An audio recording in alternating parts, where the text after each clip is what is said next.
ಇಂದೇ ಡೌನ್ಲೋಡ್ ಮಾಡಿ ಮತ್ತು ನಿಮ್ಮ ನೆಚ್ಚಿನ ಶೋಗಳನ್ನು ಆನಂದಿಸಿ.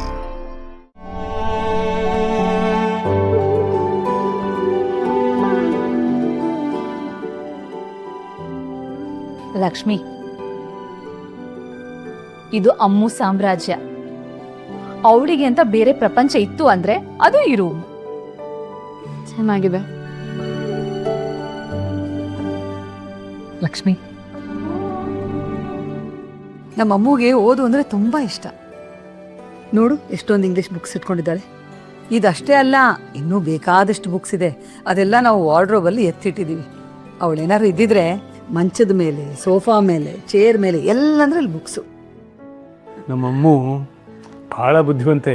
ಅವಳು ಹೇಳೋಳು ಇವೆಲ್ಲ ಪ್ರಪಂಚದ ಅತ್ಯಂತ ಶ್ರೇಷ್ಠ ಬರಹಗಾರರ ಪುಸ್ತಕಗಳು ಅಂತ.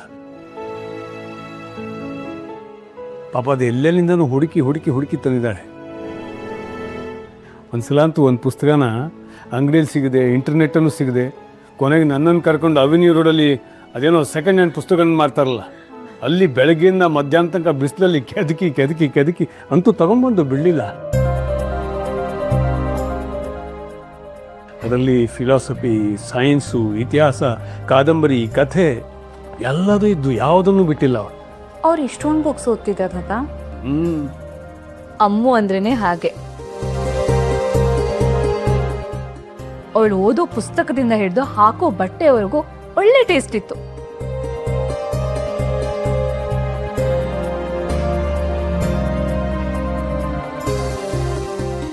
ಅವಳನ್ನು ಮದುವೆ ಮಾಡಿಕೊಟ್ಟು ಮನೆಗೆ ವಾಪಸ್ ಬಂದಮೇಲೆ ನನಗೆ ಈ ರೂಮಿಗೆ ಬರೋಕ್ಕೆ ಧೈರ್ಯ ಆಗ್ತಿರಲಿಲ್ಲ. ಒಬ್ಬಳು ಮೊಮ್ಮಗಳಿದ್ದ ರೂಮಿಗೆ ಇನ್ನೊಬ್ಬಳು ಮೊಮ್ಮಗಳನ್ನು ಕರೆಸಿದ್ದಾನೆ. ಅಮ್ಮು ಇಲ್ಲದೆ ಇರೋ ಜಾಗನ ತುಂಬಿಸೋಕೆ ಆ ಭಗವಂತ ನಿನ್ನನ್ನು ಕಳಿಸಿದ್ದಾನೆ ಅನ್ಸುತ್ತೆ.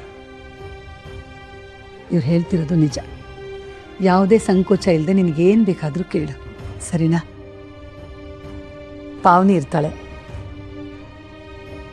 ಅವಳ ಹತ್ರ ಮಾತಾಡು, ಅವಳ ಹತ್ರ ಏನಿದ್ರು ಹಂಚ್ಕೊ, ಸರಿನಾ? ಸರಿ ಅಜ್ಜಿ. ರೆಸ್ಟ್ ಮಾಡ್ಬಿಟ್ಟ.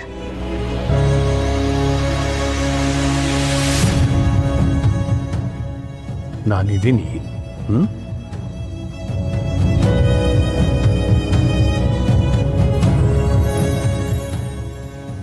ಲಕ್ಷ್ಮಿ, ಏನೇ ಬೇಕಿದ್ರು ಕೇಳು, ಆಯ್ತಾ? ಸರಿ ಅಕ್ಕ.